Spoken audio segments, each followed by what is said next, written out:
Hey guys, it's Anthony from the IT Psychiatrist here, and welcome to another edition of Biz Bites Live. Just a reminder, Biz Bites Live is a short form version of my podcast where I provide tips and techniques for you to make sure that your technology you're using in your business is more effective and efficient.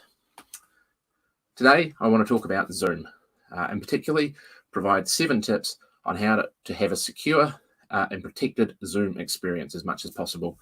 So there's been a lot of headlines about Zoom over the last few weeks. First of all, it was the wonder tool that was going to enable us to work from home remotely.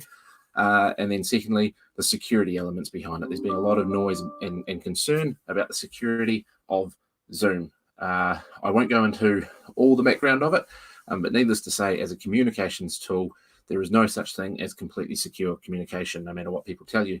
Even a one-to-one conversation can be hacked by someone listening in. So while Zoom does have some limitations, it has some benefits as well. And today I've got 7 tips to help you ensure that your Zoom meeting is as protected as possible. First up, make sure all of your software is patched and up to date. Now this includes the Zoom client if you have that installed on your computer. If you're using the web browser version, make sure that you've got your web browser up to the latest patched version.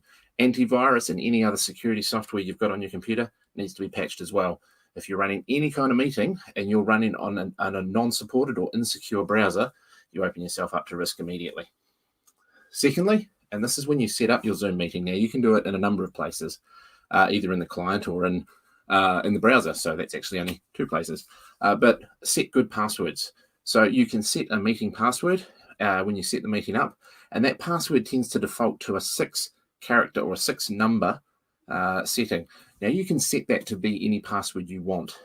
You can have it different for each meeting, and you can have it as complex as you need it to be. Now you're sending that password out as part of the invite, so the people that are receiving it will get that password.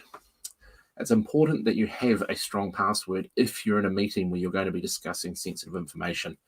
Cabinet meetings if you're in government, although I wouldn't recommend Zoom being a great tool for a cabinet meeting. Because of some of those broader risks that we're aware of. But if you're talking payroll or bonuses or redundancies in this time, then you definitely want to have a good password on there. Another option you can do before you're setting up is enable waiting room. Now, what a waiting room is that people who want to join the meeting get it put into what Teams call a lobby, what Zoom calls a waiting room. And that means the host can actually determine when people join. And can control who's coming in. They can actually see if they're meant to be in the meeting or not. They don't just get to join straight into the meeting. Another setting you can turn on if you don't want the meeting room option, if you know that the only people that are going to get the invite are the ones that are going to join, is to disable the join before host. And what this means is that you can't get people just jumping on and having a conversation and starting the meeting without the host. That one's not as critical as the waiting room. I would definitely encourage you to use the waiting room feature though.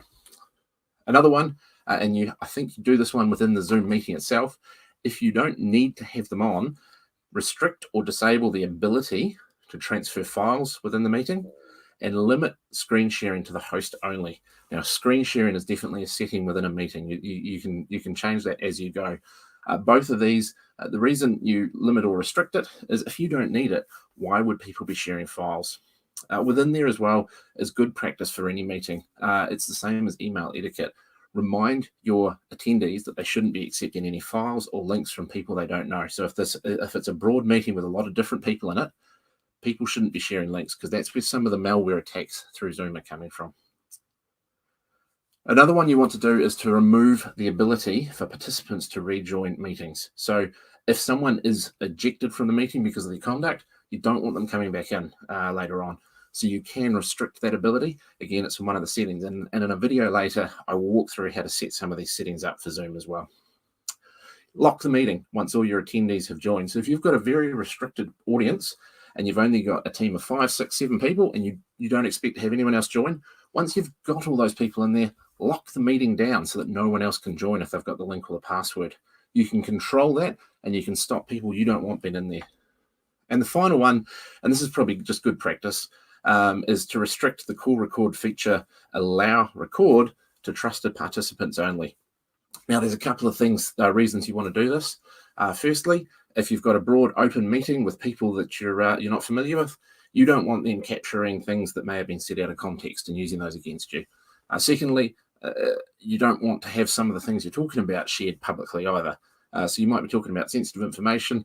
You don't want everyone to be able to record that and share it and use it against you later. So there you have it. That's 7 tips on how to use Zoom more safely. I will be, later on today, I'll be recording a video to show you how to make some of these settings happen. I'll be posting that here on Facebook. I'll be posting that on YouTube. So make sure you follow or subscribe, depending on what channel you're in. Thanks very much. I'm Anthony McMahon from the IT Psychiatrist, and this has been another episode of BizBytes Live.